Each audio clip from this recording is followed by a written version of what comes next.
Hello and welcome to this week's episode of the Not a Scooby podcast. Today we are joined by Nora Garcia, who is a dear friend of mine, but also, frankly, a TikTok expert.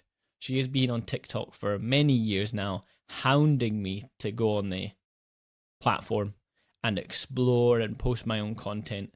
It was about time that we sat down and we had an in-depth, decent discussion about TikTok. So that's what we're going to explore today. We're going to explore how Nora was able to grow her channel to over 78,000 followers, the type of content that she posts, her audience engages with some stuff but not others, and how she's been able to identify that and niche down to things that seemingly always get engagement.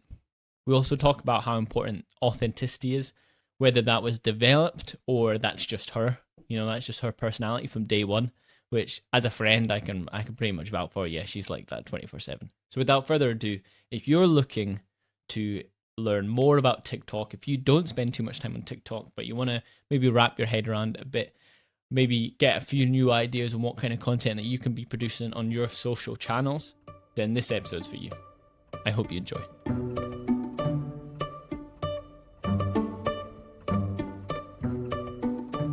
Hi Nora, and thank you for joining me on this week's episode of the Not a Scooby podcast. Let's just jump straight into things with my first question. That is, do you know how many TikTok videos in total you have created? I do not know, but I know that since July, I've been quite consistent and I upload from 3 to 5 a week, per week. And I think average minute from anything from 3 to 5 minutes. And that wasn't always the case with TikTok, was it? With the duration of videos? When they started, it was, I don't know if it was even 30 seconds or 1 minute, but then they put it up to 10 minutes. And so you've got, I think it depends of the account, but because not everyone has that. So you've got either 1 minute, 3 minutes, 10 minutes. But I know because I've checked, for example, in a friend's account, they will only have up to 3 minutes time. So I don't know if that depends on the content you create or the engagement that you have, and then the app it's going to push for you to have like more minutes for you to create content. So you verified or anything, or they've just identified you've got? Because how much followers Mm, is it? Is it 76,000 followers that you've got now? yes. Is it 76 now? I think no. I think I've heard 78. 78 now. Wow. Not verified or anything, but I do think that at some point the 10-minute appeared because I remember that before it was like just 3 minutes and that's all. But I guess because of the type of content, that's why I was allowed to kind of do more. I don't know. This is a guessing. I haven't verified this information. And 3 to 5 a week. That sounds like a lot of work. How much time does it take you to prepare, film, and then edit these videos? So actually, if you speak from a TikTok point of view, 3 to 5 videos a week is absolutely nothing. Um, TikTok is a platform where you should be pushing maybe 3 videos but per day, and this is where the is different, like the type of content you do. So if it's a dancing video, for example, then people have more flexibility of doing like 3 TikTok videos dancing with a super popular song. Um, but for me in this case, I do 3 to 5, and it does not. I don't edit my videos, and I think that's what draws in people. Most of the not most of, but a lot of the comments say that they feel like they're in a video call or FaceTime with their bestie, which I think that that's what is drawing in people to keep on watching my videos and keep coming back.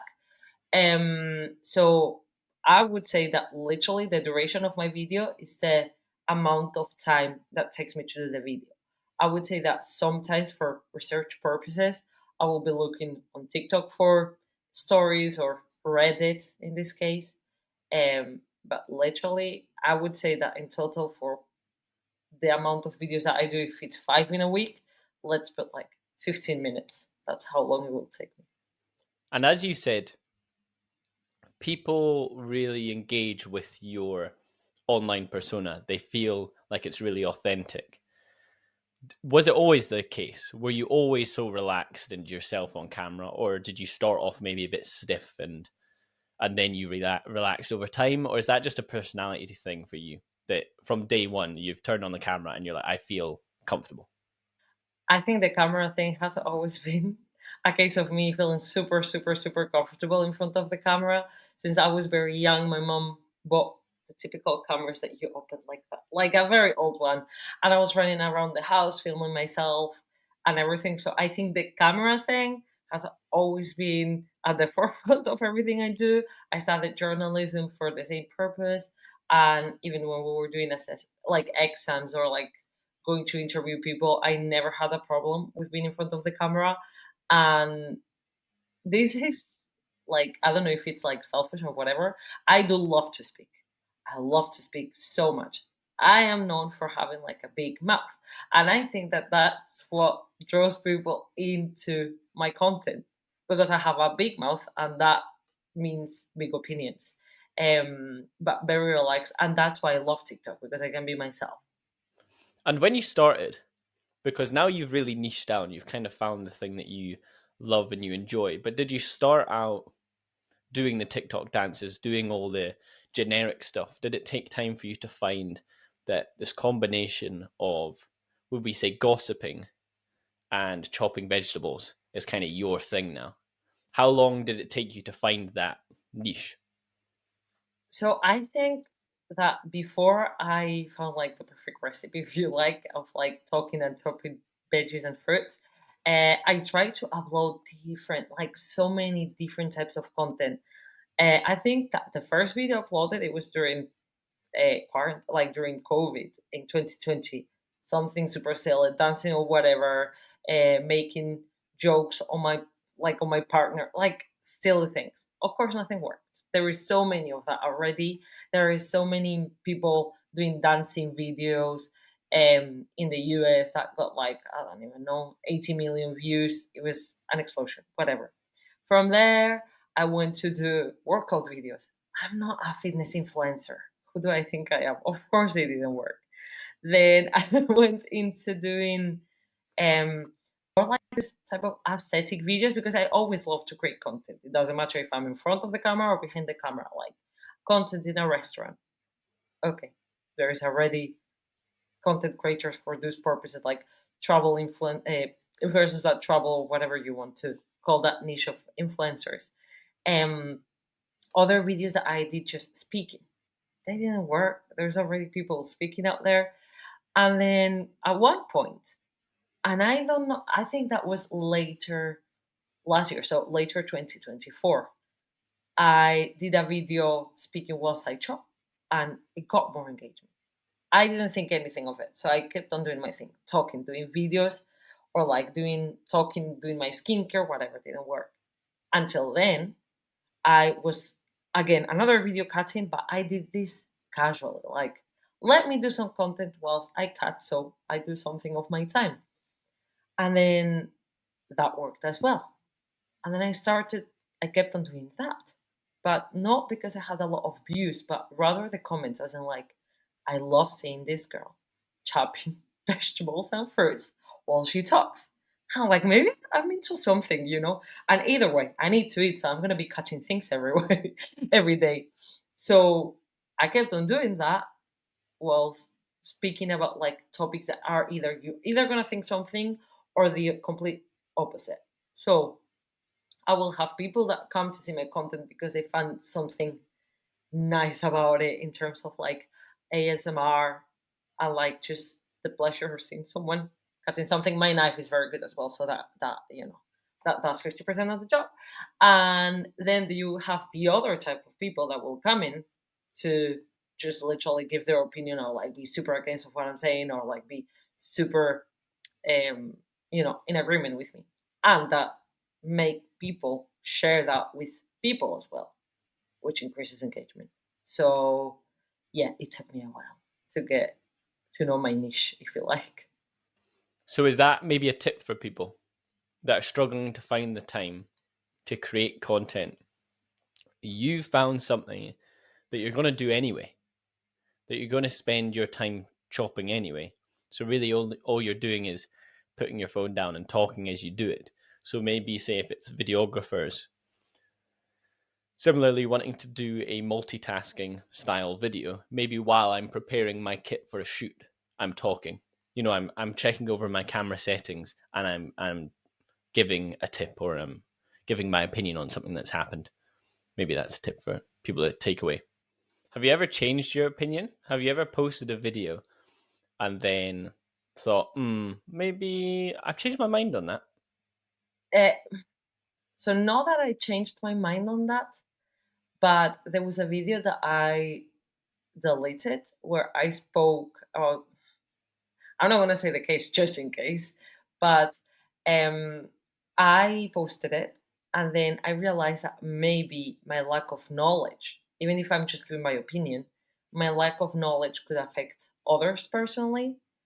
And let's say that I was speaking about like a certain situation that we don't know a lot of people that suffer of that situation, and I spoke out of what I see in the movies, and I cannot speak of what I see in the movies. So then 30 minutes later, I realized the comment that they were coming in. And I was like, okay, no, this needs to be taken out because some people might suffer from this thing. So I don't want to be, even though I have a big mouth, I don't want to be not sensitive with certain situations, if you like. So it sounds like you listen to your audience a lot. So how does that generally influence the content you choose to make and what you maybe decide not to make? For example, have you ever made a video that you thought, oh, my audience will enjoy this, that was out with your niche of chopping vegetables and gossiping, and it didn't really get the response you expected? I mean, I don't think that there is a specific story that it's going to draw their attention. I think that people, so this is what I always say, because some people will come to my channel and say, oh, this is not quite channel, sorry, to my TikTok account. They will come and say, well, this is not 100% accurate. And what I say, and sometimes answer to them, I said, I'm not the news channel. If you want to have accurate information, 100% accurate, go to the news channel. I am awful with names, and I always forget the names of the people that I'm telling the story about.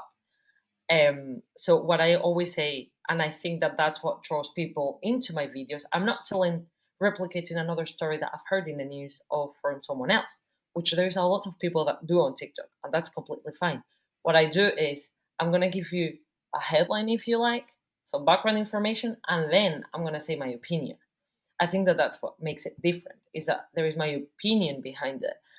And also now more people, since I'm getting more followers, will come to me with stories or have you seen these stories? Have you?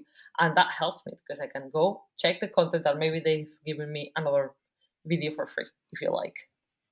So you say you don't really look at the comments, but it feels like you've really built not only an audience but a community that, as you say, they send you stories. And how much time do you spend interacting with these other accounts? I think that I try. It depends on the video. See, if, as I said before, there's videos that are just gonna keep getting negative comments, and that's about it. So in those, I don't tend to go. When it's just people giving their opinion, I will try at least, I don't know, 5 minutes a day just to interact, to like some comments, to respond to their comments, because I think that it's important for the creator. It doesn't matter how many followers you have, even if you have a million. I think it's important to still engage with the community that is helping you grow. Mm-hmm. Yeah, because I've heard before people saying don't post and ghost, which is maybe something I'm quite guilty of. Is I don't really enjoy spending a lot of my personal time on social platforms, but I understand the power that they have and the value of me posting on them. So I'm trying to do a better job at this, but I'm often quite guilty of, particularly on LinkedIn, posting something, but not necessarily interacting with anyone on the platform, commenting on other people's photos, liking their photos, etc., having conversations with people. And what other things have you seen accounts do, particularly if they're trying to grow and they're not growing? What are they doing wrong? As you said, maybe not overly editing your content, making it more organic, more authentic. As you say, you just leave the camera rolling. What other tips do you have for people that have helped your content be more engaging? I think it's honestly trial and error. I don't think that one formula will work for everyone. Not because you've seen this beauty influencer be super successful with her makeup, it's gonna make you versus successful, even though you could be the best at makeup. You could have the best products, you could have the best advice, but there is already an influencer that's filling up that spot or that content creator. The same could be with, I don't know, traveling. There's already those content creators that travel and hit the spot with that community that is interested about traveling. So my best advice is trial and error. Also, something that I've seen that works for almost everyone is to, when I say show behind the scenes, it's not like just shots of you doing this and that. It's shots of you, like you said earlier on.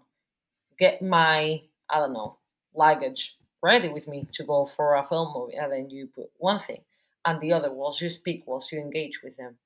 So why TikTok and not Instagram or LinkedIn or Facebook?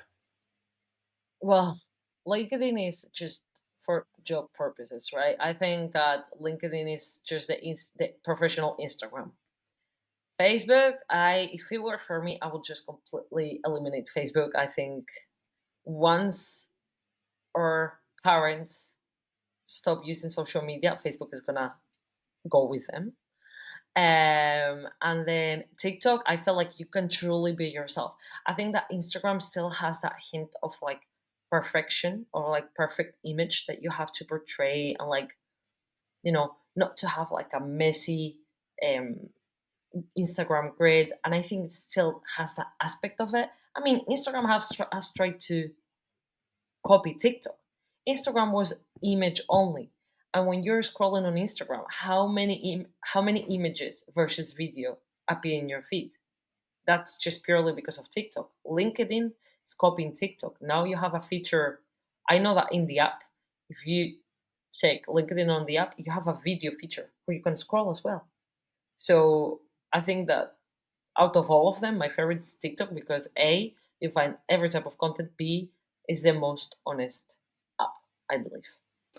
Do you think that applies to businesses as well? Do you feel like more businesses should be utilizing TikTok? Yes, but they should be using it the right way. For example, there is this agency in Glasgow that uses TikTok in a very organic way, as in like you see what the people working in that agency do or like or fancy to eat, while they do like jokey, TikToks. I think the mistake that every business does on TikTok is, let's say you are give me a brand, a random brand, not a name brand, but like a random thing, Football boots. football boots, right? The biggest mistake they do is they're gonna do videos showing the football boots. We know what a football boot is. Your website's gonna have the whole description, all the material, the fabric, everything. So why do you think that a video showing the football boot is gonna make any difference to whatever Nike is doing or Adidas? It's not gonna make any difference, is it? So let's try and see if the people that work for the brand, let's create some content with them, or let's see if the way we pack our football boots whilst we speak about something will get more engagement. I think that now is more difficult than ever to create content, but also easier than ever because you also have all these flexibility and ideas. And I think that another major mistake that business do nowadays is they don't risk it enough. They think too corporate, and not taking the risk is not setting you apart. Definitely.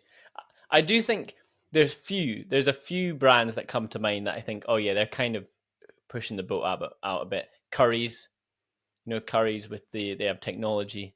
They did the Yeah. classic, like, we got the oldest person in our team to read a script made by the youngest person in our team. And so they're quite playful with stuff like that, and I totally agree. Brands need to be braver. How long has it taken you to get your current account to 78,000 followers? Honestly, I've see this is again relative because I think that on Instagram it takes a lot of job to grow up your following. It TikTok it doesn't. That's also why on Instagram you will earn more than you will be on TikTok, for example. I'd say that consistently posting and this type of content, I've been doing it since May, June 2024. So not even a year. And has it always been a gradual growth period, or have you had a short period of time where your whole account just exploded and you got a lot of engagement? When they reach the 1 million views, that's when, like, and you can see it. Like I can tell when a video is gonna reach 1 million, which is the weirdest thing. Um, but that's when it goes because it's not only like the 1 million views. It's like normally those ones will have like over 50,000 likes, and then that will come into over 500 comments and saves and shares, and it's a whole other level. So that's when I see the growth of followers as well. Like there will be easily when there is like 1 million views, you can easily get 3,000, 4,000 followers easy from one video. So those are the ones that help. And a very good thing to do if that happens to anyone, one of your videos goes more viral than the other ones, upload more content. Because most likely those people, if they like that one content that is going viral, they're going to check your profile. And if they check your other content and they like them, there's more chances of these people following you. And how do you capitalize on that? Let's say you get one video and it gets 1 million views. What's the next step? What should people be doing after that to take advantage? post post more content, but try to follow that content that people liked, to see if that's because it might be just luck. There's people that go viral because they've told a crazy story, and that story can't be repeated, so then you were just lucky, let's say. But try again, and if you really want to pursue social media content creation, post something similar, see how people react to it. It might completely fail, and that's okay. Before doing my videos, the videos that I do now, I loved to post doing recipes. They were always a flop because there's already people doing cooking stuff.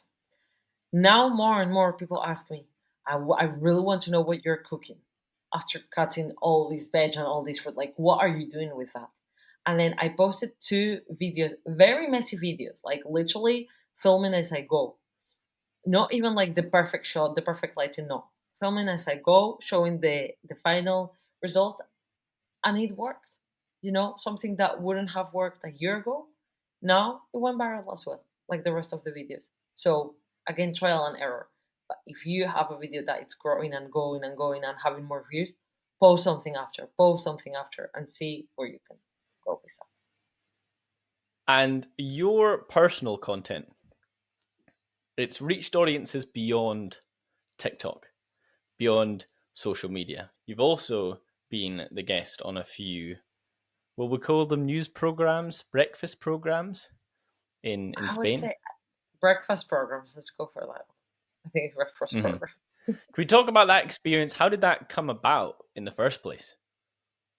So one of my TikTok, it wasn't my most viral video either. So I don't know how it picked it up, but I can understand um, why it sparked their interest. So essentially, this is an interview that I saw a guy making in the UK about age. So I was, as I said before, I put on the, like, let's say the heading of the video that I'm going to talk about, and then I said, personally, I think that people after a certain age should stop going to clubs, because if you ask me, when I'm going to be 40, the only thing that I'm doing every weekend is going to clubs, there is something very wrong with me. So of course, my audience is mainly Spain. I didn't think about it. I didn't think about it. And people got like in the video, as I say, I've got a big mouth, and in the video I say things as in like, why don't you go and learn how to do pottery, or why don't you learn how to make fresh pasta? And people think, but I think pottery is lovely though. I Yeah, don't the see funny that as thing a is bad that's how I spend my weekends now. We're all we're doing is pottery and making pasta. I'm bloody 26. So people didn't like that. People didn't like what you were saying. No, and I think the people on TV picked up on that, and it was also leading up to Christmas. On Christmas, people go out day and night, but literally day and night. Like if on the 24th you're having dinner with your family, be sure that at 2 p.m. people will be at the bars until 7 p.m. drinking. And the amount of hate I had with that video, it's been the video with the biggest hate. As I like people reaching out to insult me. I'm like, chill. Like, and surely these people are the ones that are in their 50s and frustrated because they can't go out because people are going to look at them bizarre. So then with the breakfast show, did they email you? Did they contact you via TikTok? They reach out to me, all the chains reach out to me over TikTok, just over message and then over WhatsApp, and then we just locked in the time. And then what was that experience like actually going on these shows? Uh, well, there is one of them that I wasn't going in for an interview, but I really enjoyed how they treated the video. Like I loved that. I loved the way they did it with the humor and stuff. And it was quite cool to see people that I've grown up watching on TV commenting on a video I did. That was shocking. But then others weren't so nice. Like I really enjoyed one of the interviews where they gave me time to speak, like the list of the things if I'm making time to try and go at your own timings. The list of things that you could do is to let me explain. One of them was good, but the other ones I didn't really enjoy it. Like I know what TV is like. It's not like I'm unknown to it. Not because I've never been to it, that I don't know what goes in behind cameras. And some of the narratives that they were trying to do or words that they were trying to put in my mouth, I wasn't happy with. And I said it on the moment, like, that's not what I've tried to say. Like, if you are saying that, that is you, it's not me. Um, Overall experience could have been more enjoyable. Hasn't changed. At the end of the day, I'm getting more reach just going to the TV, so why not? Yeah, I agree. I think it's kind of a be careful what you wish for situation. It'll be a mixed bag, Yep. as everything is in life. So I think to Indeed. wrap up, let's highlight the actionable tips that we have for people. Let's say Nora's constantly telling me to join TikTok and post there. My content would do well there. I don't know why. I just cannot.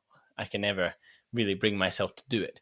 So let's say tomorrow I decide I'm going to make a TikTok account and I'm going to take it seriously. First off, do people pay too much attention to what time they're posting, or does that actually matter?